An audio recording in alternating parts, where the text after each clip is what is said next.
एक पति और पत्नी तलाक होने के लगभग 5 साल के बाद मिलते हैं। जब वो मिलते हैं तो सड़क पर मिलते हैं और फिर उसमें से एक जो है जिसके पास कार है, जो कि एक छोटा मोटा एक कंपनी जो है उसका मालिक है, लेकिन वही जो दूसरा है वो नौकर है। नमस्कार, प्रणाम, मैं दीपक कुमार यादव। हमारे इस कहानी के नए एपिसोड में आप सभी का बहुत बहुत स्वागत है। कहानी देखने से पहले इस वीडियो को थोड़ा सा लाइक कर दीजिए ताकि ये वीडियो और लोगों के पास पहुंच जाए, और कमेंट भी आप कर दीजिए, और सब्सक्राइब नहीं किया है तो चैनल को सब्सक्राइब कर दीजिए। यह कहानी है बिहार के समस्तीपुर ज़िला के एक गांव का, जो कि गांव भी है और फिर शहर भी है। बहुत ऐसा गांव होता है जो कि अब एक प्रकार से वो शहर के जैसा भी लगता है और वो गांव का गांव भी है। अब क्या होता है कि उसमें से एक जो पवन नाम का व्यक्ति है उसका शादी होता है। जब शादी होता है तो उसका शादी अरेंज मैरिज भी है और लव मैरिज भी है, क्योंकि ये लड़की को पहले देख रखा था। लड़की का नाम मनीषा होता है और लड़की इसको पसंद आ गई थी, और लड़की के जो घर वाले हैं वो भी पवन को देख चुका था। तो दोनों एक दूसरे को पसंद आ गए थे, और फिर वही जो पहचान था, वही जो पसंद था, वो शादी में बदल जाता है और शादी कर दिया जाता है। एक प्रॉपर तरीक़ा से शादी होता है, जैसे कि एक अरेंज मैरिज में शादी, नॉर्मल शादी जैसे होती है उस प्रकार से शादी होता है। जब शादी होता है तो जो लड़की है अपने ससुराल आती है। अच्छा खासा सब चीज़ चल रहा है। लड़की अपने मायके जाती है, फिर ससुराल आती है। क्या होता है कि इसका आर्थिक स्थिति उतना अच्छा होता नहीं है। ज़मीन इसके पास होता है, लेकिन अब आदमी ज़मीन बेच के खा तो नहीं सकता, तो इसका आर्थिक स्थिति जो है वो उतना अच्छा नहीं होता है। बस उतना ही ये कमा पाता है जितना कि ये अपना घर चला पाता है।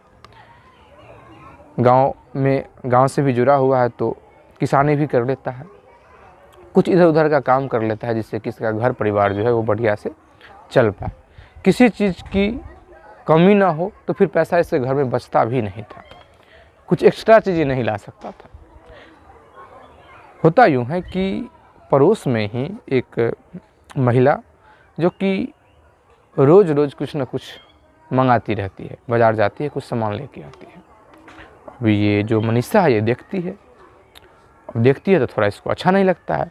अच्छा नहीं लगता है तो अपने पति पे प्रेशर बनाती है।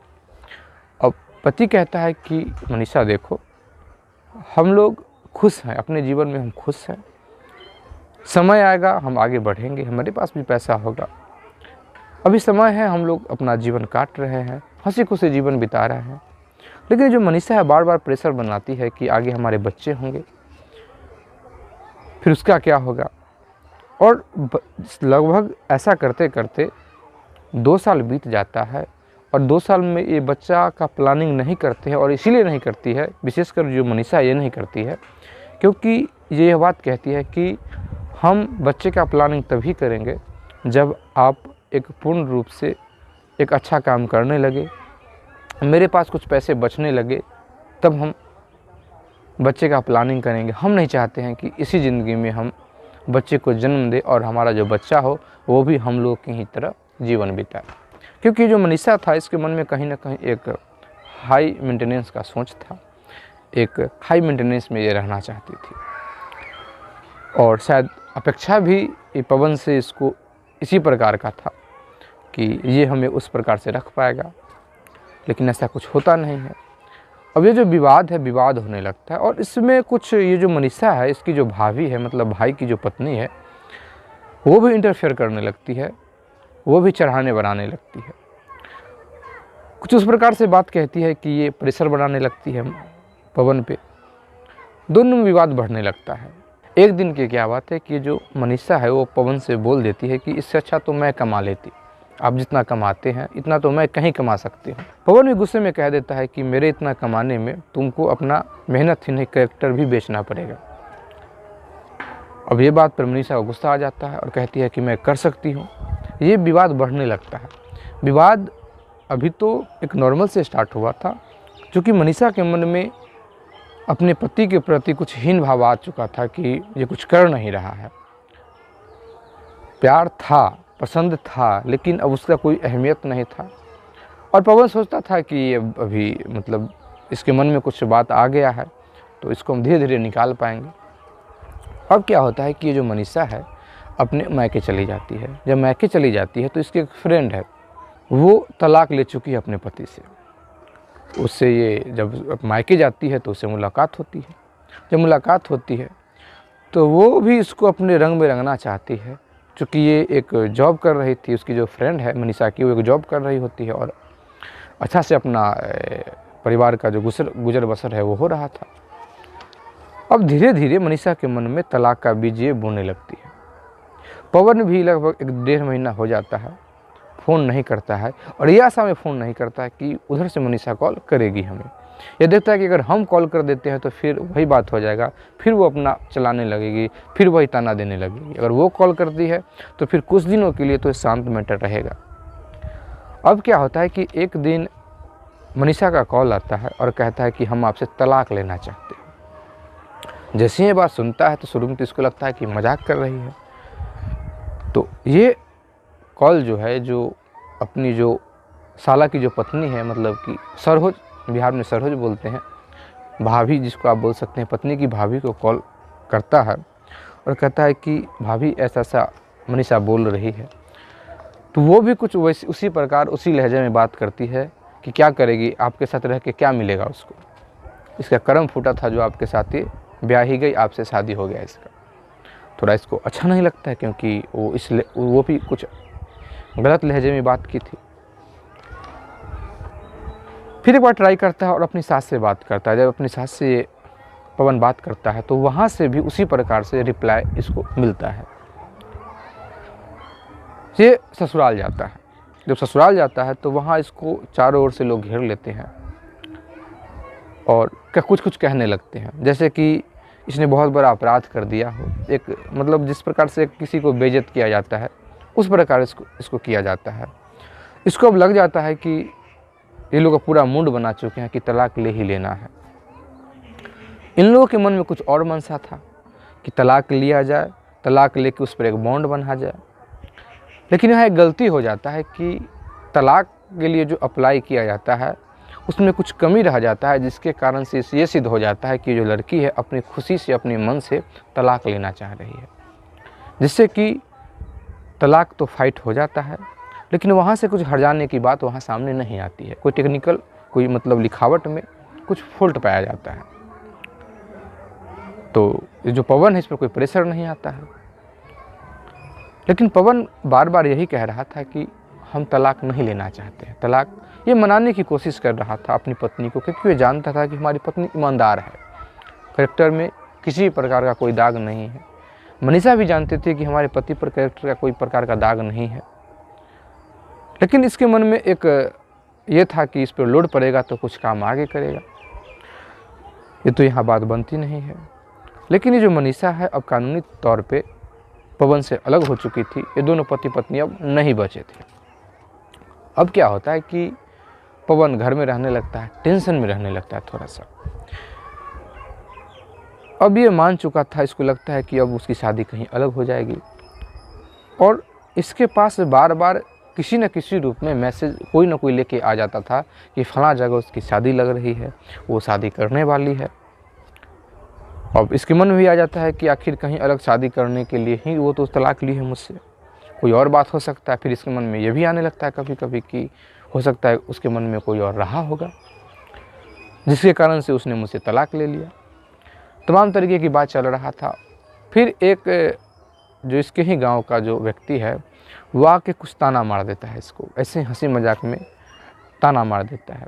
इसको अच्छा नहीं लगता है और ये क्या करता है कि पॉइजन ले लेता है कि अब जी के क्या करना है, जब मेरा कुछ बचा ही नहीं, मेरा इज्जत ही नहीं बचा तो फिर हम जी के क्या करेंगे। ये पॉइजन ले लेता है, चुपचाप घर में अकेले पॉइजन लेके सो जाता है। लेकिन जब इसको वो जो दवा है, जहर है, वो जब असर कर रहा था तब इसको एहसास होता है कि अब हम नहीं बचेंगे। फिर इसको जीने की इच्छा जगने लगती है और फिर ये बाहर निकल के कह देता है कि मैंने जहर पी लिया है। फिर क्या है कि तुरंत डॉक्टर से इलाज किया जाता है। 2-3 दिन इलाज करने के बाद इसको बचा लिया जाता है, ये बच जाता है। अब ये बात पूरा फैल चुका था कि इसने जहर खा लिया है। और पता नहीं ये बात मनीषा के पास पहुंचा या नहीं पहुंचा, लेकिन गांव में पूरी तरीके से फैल चुका था कि पवन ने जहर खा लिया है, और जहर इसलिए खाया है क्योंकि इसकी पत्नी जो इसको छोड़ कर चली गई है। गांव में कहते हैं कि पत्नी भाग गई, इसीलिए इसने जहर खा लिया। अब क्या होता है कि पवन का एक जो दोस्त है वो दिल्ली में काम करता रहता है, किसी फैक्ट्री में काम करता है। वो भी घर आया हुआ था। उसने पवन से कहा कि देख भाई, तू मेरे साथ चल, यहाँ रहेगा फिर टेंशन में रहेगा, वहाँ रहेगा कुछ काम भी करेगा और उतना में तू आनंद से रहेगा, उतना तुमको किसी को पैसा भेजना नहीं है, पीछे कोई माँ बाप तुम्हारा है नहीं, भाई भौजाई है उससे तुम अलग हो चुके हो, किसी प्रकार से तुमको कोई टेंशन नहीं है, बहन नहीं है जिसको तुमको शादी करना है। तुम चलो वहाँ और तुम कमाना, तुम अपने पर मतलब खर्च करना। फिर इसका भी लगता है कि नहीं, यहाँ रहेंगे तो कोई ना कोई कुछ ना कुछ हमको कहते रहेगा। फिर इसको लेके वो चला जाता है। वो व्यक्ति जो है वो दिल्ली चला जाता है। 1 साल तक दिल्ली में काम करता है, ऐसे ही मस्त मौला है, अपना खा रहा है, कमा रहा है। इसके पास कुछ पैसे भी इकट्ठा हो रहे थे, लेकिन ज़्यादा नहीं होता है, और ये फ्री रहता है, खर्च भी मतलब दोस्तों पे भी पैसा खर्च कर देता है, क्योंकि इसको अब ये सोच ही नहीं पा रहा था कि आगे हमको कुछ करना भी है। इसके मन में बार बार ये बात ज़रूर आ रहा था कि अब हमारे जीवन का कोई अस्तित्व भी नहीं है। इसने दिल्ली जाने के बाद जब भी ये शराब पीता था मन को कभी कभी शांत करने के लिए, तो शराब के नशे में अपनी पत्नी को एक कॉल कर देता था। नंबर इसके पास था, कॉल करता था, तो वहाँ से कई बार इसका कॉल कट कर दिया जाता था। और कई बार ऐसा हुआ कि एक बार इसकी जो पत्नी है उसने कहा कि अगर आप फिर से कॉल करते हो मेरे मोबाइल पे तो मैं पुलिस में कंप्लेन कर दूंगा, क्योंकि उसको इस बात से टीस भी था कि तलाक भी हो गया और कुछ हर्जाना भी नहीं मिल रहा है। पिछले 1 साल में जब ये दिल्ली रह चुका है, वो काम कर रहा फैक्ट्री में, इतने में 4-5 बार कॉल कर चुका था, 4-5 बार पत्नी से बात कर चुका था, और सभी बार इसको फटकार ही लगा था। फिर एक दिन कॉल करता है तो पता चलता है कि इसकी जो पत्नी है उसका जो मोबाइल है वो ऑफ हो चुका है, उससे कोई कांटेक्ट नहीं हो पा रहा है। अब क्या करता है कि अब ये कुछ सोच नहीं पाता, और इसके मन में एक बार बात यह चल रहा था कि अगर हमारी जो पत्नी है वो अगर मुझे छोड़ के गई है तो बस इसी कारण से गई है क्योंकि मेरे पास पैसे नहीं हैं। अब ये देखता है कि अब कुछ तो करना है नहीं, या तो बड़ा करेंगे या तो कुछ नहीं करेंगे। फिर वहाँ से अपने गांव आता है और अपने गांव में आके 1 महीना रहता है और अपना ज़मीन बेचता है। बहुत मोटा रकम में अपना ज़मीन बेचता है, क्योंकि इसका ज़मीन तो था ही, ज़मीन बेचता है। और इसी दौरान इसको पता चलता है कि उसकी पत्नी ने कहीं शादी कर ली। किसी ने आके इसको कहा, इसको बहुत बुरा लगा, लेकिन ये जानने की कोशिश नहीं किया कि आखिर उसने कहाँ शादी की, कैसे शादी की, किस लड़के से शादी की, कुछ ये पता करने की कोशिश नहीं करता है। दुख होता है, फिर देखता है कि अगर हम उस रास्ते जाते हैं, पता करते हैं, तो हमें और तकलीफ़ होगा, और भी कि हो सकता है अगर उसने शादी किया होगा, कहीं चुपके से शादी किया होगा, ये कह के शादी किया होगा कि अभी तक कुमारी है, तो फिर अगर हम किसी प्रकार से हमारा वहाँ दखल अंदाजी होता है तो फिर एक उसका घर बस चुका है, तो फिर उजड़ना ठीक बात नहीं है। ये प्लस ही सोचता है। फिर क्या करता है कि ये दिल्ली चला जाता है पैसा लेके और एक बिजनेस खोल देता है। बिजनेस इसका बढ़ने लगता है, अच्छा से काम करता है, मेहनत से काम करता है, बिजनेस बढ़ने लगता है और इसके अंदर में लगभग 20 वर्कर काम करने लगते हैं। धीरे धीरे समय बीतता है। समय लगभग 5 साल बीत जाता है। 1 साल ये पहले से था और 4 साल ये और बीत जाता है। इसका जान पहचान भी अच्छा खासा हो गया था। अब आते हैं बैक हिस्ट्री में मनीषा की तरफ। ये जो मनीषा है, ये जब मायके में गई थी तो कुछ दिनों तक तो बहुत अच्छी सी रही, लेकिन जैसे ही साल 1.5 साल होता है तो इसकी जो भाभी है ये इसको ताना मारने लगती है, क्योंकि कहीं से आमदनी का स्रोत बंद है। महिला है तो खर्च तो होगा ही। कभी क्या करती है कि उसके जो मेकअप का सामान था ये यूज कर लेती थी, ये जो मनीषा है, क्योंकि उसके पास पैसे नहीं आते थे और पिता भी बुजुर्ग हो चुके थे तो ज़्यादा पैसा नहीं दे पाते थे। इसके पास भी समस्या था, ये यूज कर लेती थी। कुछ बच्चों को ये ट्यूशन पढ़ा रही थी, उससे जो कुछ पैसे आ रहे थे, लेकिन उतना भी नहीं आ रहा था क्योंकि उस तरीके से ये नहीं कर पा रही थी। तलाक ली थी, खुद की मर्ज़ी से तलाक ली थी, फ़ोन से बात नहीं कर रही थी, लेकिन कहीं ना कहीं ये भी टेंशन में रहती थी, जिसे ठीक से ये पढ़ा भी नहीं पा रही थी। अब क्या करती है कि इसकी जो भाभी है ये ताना मारने लगती है, और एक दिन तो हद हो गई कि कहती है कि खुद तलाक लेके मेरे यहाँ बैठी पड़ी है, हमारे आगे हमारे बच्चे का शादी नहीं होगा, इस प्रकार से कुछ बोल देती है जो इसको अच्छा नहीं लगता है। और फिर ये बाहर निकलने की सोचती है, फिर शहर में चली जाती है, पटना चली जाती है। जब पटना चली जाती है तो कई जगह पे काम करती है, लेकिन काम करते वक्त इसको अच्छा नहीं लगता है, क्योंकि वहाँ इसको लगता है कि शायद हम यहाँ काम करते हैं तो शायद हम सेफ़ नहीं हैं, और उस प्रकार से इसका काम भी नहीं मिल रहा था। पढ़ी लिखी तो थी, लेकिन इसको उस प्रकार से कोई काम मिल नहीं रहा था। लेकिन जहाँ भी ये काम इसको मिल रहा था तो इसको लग रहा था कि शायद यहाँ हम अपनी इज्जत को नहीं बचा पाएंगे, और इसको वही बात मन में आ जाता है कि पवन ने कहा था कि अगर तुम कहीं भी कमाती हो तो तुमको अपना इज्जत जो है वो नीलाम हो जाएगा। तो इसके मन में बात था कि अगर हम ये काम कर लेते हैं, फिर वही बात हो गया कि जिसके लिए हम घर छोड़े, तलाक कर लिया, आखिर वही काम हम करने के लिए आ रहे हैं। तो काफ़ी टूट चुके थे। इसके मन में अब कुछ समझ में नहीं आ रहा था, ये जो मनीषा है, कि अब क्या किया जाए, क्या किया जाए, कौन सा काम किया जाए। बहुत दिनों तक यहाँ ये काम करती है, लेकिन टूट चुकी थी। जब ये काम करके घर आ रही थी तो इसके ससुराल का ही एक जो व्यक्ति है वो मिल जाता है इसको, ये मनीषा को। ऑटो में जब बैठती है तो ऑटो में ही वो मिल जाता है। वो भी किसी काम से पटना गया हुआ था। ये पूछ बैठती है कि क्या सब हाल समाचार है, पवन कैसा है, ये पूछ देती है। वो कहता है कि वो तो दिल्ली में बढ़िया उनका अपना चल रहा है। अब इसके मन में आता है कि हो सकता है दिल्ली जाते हैं। कुछ दिनों के बाद ये दिल्ली का प्लानिंग कर लेती है, दिल्ली जाती है। फिर दिल्ली में आखिर काम कौन ढूंढा जाए, कई ऑफिस में जाती है, लेकिन इसको कोई काम नहीं मिलता है। इसके पास कुछ जो पैसे बचे हुए थे उससे गुजारा करती है कुछ दिन तक। फिर इसको लगता है कि अगर कोई काम अच्छा सा नहीं मिलता है तब तक हम बर्तन मांजने का ही काम कर लेते हैं, क्योंकि ये सिंपल काम है, कोई दिमाग भी नहीं लगाना है, और उतना तो मिल ही जाएगा जितना से हमारा खर्चा चल जाएगा। ये बर्तन मांजने की काम करने लगती है, और वहाँ करती है जहाँ की विशेष रूप से जिस घर में महिलाएं लड़की हो, उस घर में काम पकड़ लेती है। जाना है, खाना बना के चले आना है। और ये उस स्थान पे रहती है जहाँ की 3 और महिला इसी प्रकार से रहती है। इसका कोई ज़्यादा एज नहीं था, बहुत खूबसूरत भी थी ये, लेकिन टेंशन में इसकी जो खूबसूरती थी वो डाउन हो चुकी थी। एक दिन क्या होता है कि जिस घर में ये काम कर रही होती है उसी में इसकी जो मालकिन है वो कहती है कि मनीषा चाय लेके आओ।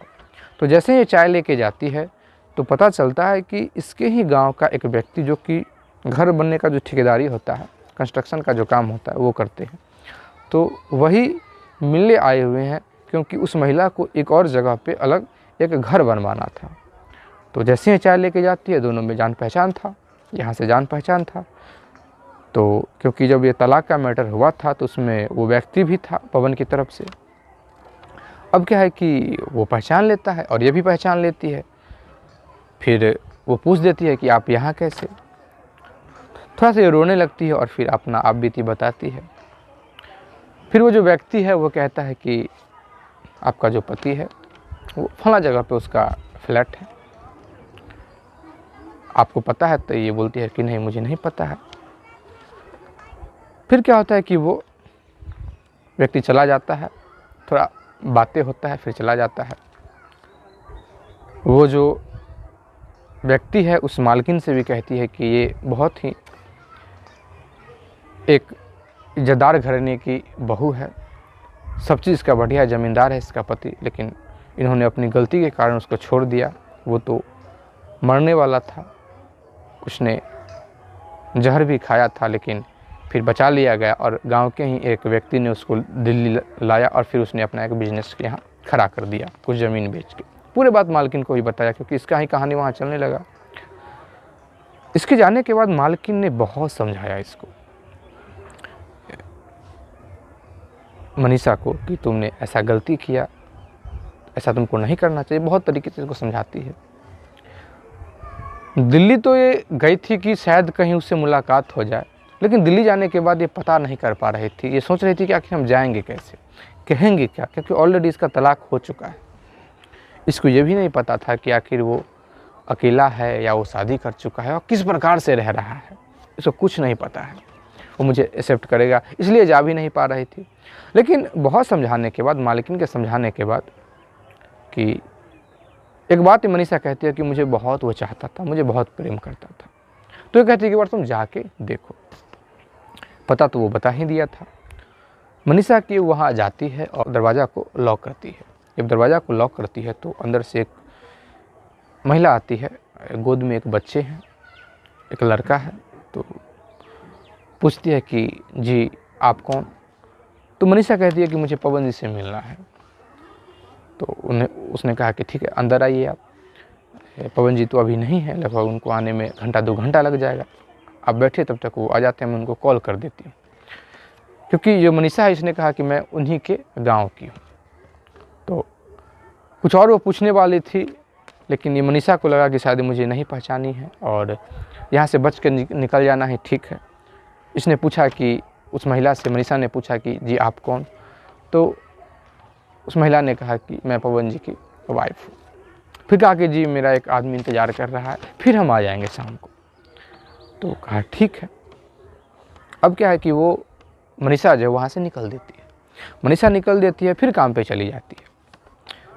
काम पे जाने के बाद मालकिन को ये बात कहती है कि मैं वहाँ गई थी तो ऐसा ऐसा बात है, तो फिर ठीक नहीं है, हम लोग ऐसे ही खुश है, अब हम अपना जीवन आपके ही यहाँ ही हम सेवा करके काट लेंगे। मुझे अलग नौकरी भी नहीं करनी है, मुझे शादी भी नहीं करनी है, मुझे कुछ नहीं करनी है। मैंने जो गलती किया है उसका मैं सज़ा पा रही हूँ। जैसे ही मनीषा बाहर निकलती है तो सामने से पवन है वो खड़ा रहता है, बगल में कार लगा हुआ है। तो मनीषा है कि वहाँ से सर नीचे करके वहाँ से निकल रही होती है। पवन पीछे से जाता है और कहता है कि सुनो मनीषा, थोड़ा बात तो मेरी सुन लो। तो ये जो मनीषा है थोड़ा रुकती है। इसका जो चेहरा था वो एक रोने टाइप का था और ये देख नहीं पा रही थी उसको, सर नीचा किए हुए। पवन कहता है कि आओ गाड़ी में बैठते हैं, कुछ बात कर लेंगे, यहाँ लोग देख लेंगे, फिर लोग क्या समझेंगे तुम ऐसे रो रही हो, लोग गलत सोचेंगे। फिर मनीषा की गाड़ी में बैठती है। फिर मनीषा कहती है कि अब हम लोग बहुत लेट हो चुके हैं, आपकी गृहस्थी उजड़ जाएगी अगर फिर से अगर हम लोग मिलते हैं तो। पवन ने कहा कि देखो ऑलरेडी हमारा गृहस्थी एक बार तुम उजाड़ चुकी हो, हम तो मरते मरते बचे हैं, फिर ये बात तुम बोल रही हो, थोड़ा अच्छा नहीं लग रहा है कि गृहस्थी उजड़ जाएगी। अगर इस बात का तुमको अगर फिक्र होता तो हम लोग ऐसे होते ही नहीं।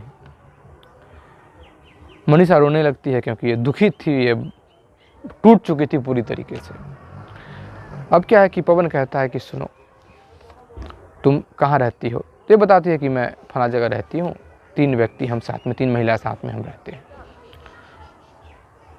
पवन कहता है कि उनको कॉल कर दो कि आज मैं मालकिन के यहाँ ही रुक रही हूँ। कॉल करवा देता है और फिर जो पवन जो है जो मनीषा को लेके एक होटल में जाता है और फिर वहाँ एक कमरा ले लेता है, उसको रख देता है, वहाँ कुछ देर बात करता है, देर रात्रि अपने घर चला आता है। कहता है कि फिर सुबह तुमसे हम बात करते हैं, तुम यहाँ आराम से रहो। उसके बाद क्या है कि पवन घर जाता है। घर जब जाता है फिर कल होके आता है। जब कल होके आता है तो फिर एक वो फ्लैट लेता है किराए पे और मनीषा को लेके वहाँ शिफ्ट कर देता है। और मनीषा से कहता है कि देखो तुम्हारे बारे में मुझे पूरा पता चल गया था, क्योंकि जो ठेकेदार तुमसे मिला था उसने मुझे सारा बात बता दिया है। और जब हम घर गए हैं तो हमारी पत्नी भी ये बात कही थी कि एक आपकी गांव की महिला मिलने आई है, लेकिन उसका चेहरा हमें कुछ देखा देखा से लग रहा है कि मैं उसको पहचान भी रही थी और नहीं भी पहचान पा रही थी, क्योंकि ये जो सेकेंड पत्नी थी वो पहली पत्नी का फ़ोटो देख चुकी थी, लेकिन चूँकि पहले ज़्यादा खूबसूरत थी और टेंशन होने के कारण इसके रूप रंग में, पहनावा में भी बहुत अंतर था, तो ये पहचान नहीं पाई उतना, और उतना समय भी इसको नहीं मिल पाया जितना मैं पहचान पाए, रोक पाए। लेकिन उसको मन में शक सा हो गया था, कन्फ्यूजन हो गया था। फिर जब फ़ोटो देखी तो उसको विश्वास लगभग हो गया था कि शायद हो ना हो वही लड़की हो। अपने पति से भी कहती है कि शायद वही आई थी। फिर जो पवन है मनीषा को कहता है कि देखो, तुम मुझे क्या मानोगी, हम दोनों के बीच तलाक हो चुका है, तुम मुझे क्या मानोगी क्या नहीं मानोगी इससे हमें फ़र्क नहीं पड़ता है, लेकिन मैं तुम्हें सब दिन से पत्नी मानता रहा हूँ, पत्नी मानता रहूँगा भी आगे तक। भले ही कानून के तौर पे हमको अलग हो चुका है, लेकिन हमारा जो रिश्ता है, जो मन से तुमको अपना पत्नी माने थे, वो रिश्ता हमारा कमज़ोर नहीं हुआ है। मनीषा रोए जा रही थी। फिर ये कहता है कि देखो, हम ये बात अपने घर में अपनी पत्नी से हम बात करके देखेंगे, तुम्हारे बारे में पूरा खुल के हम बात करेंगे, क्योंकि चोरी छुपे ठीक नहीं है। अगर वो इस बात को एक्सेप्ट नहीं करती है, क्योंकि उसको एक्सेप्ट कर लेना चाहिए, क्योंकि जिस प्रकार से मैंने 2 सालों में, उस 2 साल शादी का हुआ था, 2 साल में जिस प्रकार से मैंने उससे बातें किया है, तुम्हारे बारे में अक्सर घर में चर्चा होती रहती है, तो मैंने अपना में ही गलती निकाला है, मैंने तुम पे किसी प्रकार की गलती नहीं निकाला है, और मैंने यही कहा कि मेरी गलती के कारण वो गई है। तो इस बात में उसका भी सहमति होता है कि आपको ऐसा नहीं करना चाहिए था। तो मुझे पूरा विश्वास है कि वो हो सकता है कि तुमको एक्सेप्ट कर ले। अगर वो एक्सेप्ट नहीं भी करती है तो फिर मैं तुमको एक अच्छा सा दुकान खोल दूँगा, तुमको कहीं काम करने की आवश्यकता नहीं है, तुम दुकान चलाना। अगर तुम मुझे अपना पति मानती हो तो मैं उस रूप में भी तुम्हारे साथ रह सकता हूँ। अगर वो मान जाती है तो तुमको मैं अपने घर में लेके चला जाऊँगा, क्योंकि मैं किसी के साथ गद्दारी नहीं कर रहा हूँ। कानून कुछ भी करे, लेकिन दिल से तो मैं तुम्हें अपना पत्नी ही मानता हूँ, और ऐसे में तुम्हें छोड़ नहीं सकता। तलाक अगर हम दोनों के बीच हुआ है तो कुछ न कुछ हमारी भी गलतियाँ रही होगी। ऐसा नहीं है कि सब गलती तुम्हारी ही होगी, कुछ गलती हमारी भी रही होगी। तो हम समझेंगे कि तुमने जो गलती किया तुम भुगत चुकी हो, और हम सोचेंगे जो कुछ परेशानी होगा वो हमारी गलती का परेशानी है। फिर क्या है कि ये अपनी पत्नी से आता है, अपनी पत्नी से बात करता है। थोड़ा सा पत्नी को शुरू में थोड़ा अजीब लगता है, लेकिन एक बात पे ये जो पत्नी है ये मान जाती है कि ठीक है, आप उसको इस घर में रख सकते हैं, एक पति पत्नी की तरह रह सकते हैं, हम दोनों बहन की तरह रह लेंगे, बशर्ते कि एक शर्त है कि हमारा जो लड़का है यही लड़का रहेगा, उनसे आपको बच्चा नहीं होना चाहिए, क्योंकि अगर बच्चा होगा तो फिर दिक्कत हो जाएगा। अगर बच्चा उनसे नहीं होता है तो हम दोनों एक बहन की तरह रह लेंगे, पूरी जीवन काट लेंगे हम। फिर ये बात तो मनीषा को ये बात कहता है कि पूरा ऐसे बात है। मनीषा भी इस बात को मान लेती है और फिर साथ में रहने लगती है, और फिर से एक जीवन जो है इसका यू टर्न लिया था। उसी बच्चों को मनीषा जो है अपना बेटा के रूप में प्यार करने लगती है, और कहीं ना कहीं उसकी जो सगी माँ है उससे ज़्यादा प्रेम ये मनीषा जो है उसको करने लगती है। दोस्तों, ये मेरी अपनी कहानी है, मेरा खुद से लिखा हुआ ये स्टोरी है, लेकिन कहीं ना कहीं इस स्टोरी से एक बहुत बड़ा सीख मिलता है कि महिला हो या पुरुष हो, जल्दीबाजी में कुछ निर्णय तो ले लेते हैं, लेकिन वो ये नहीं समझते हैं कि इस निर्णय का जो फल है आगे बहुत बुरा होने वाला है, बहुत गलत होने वाला है।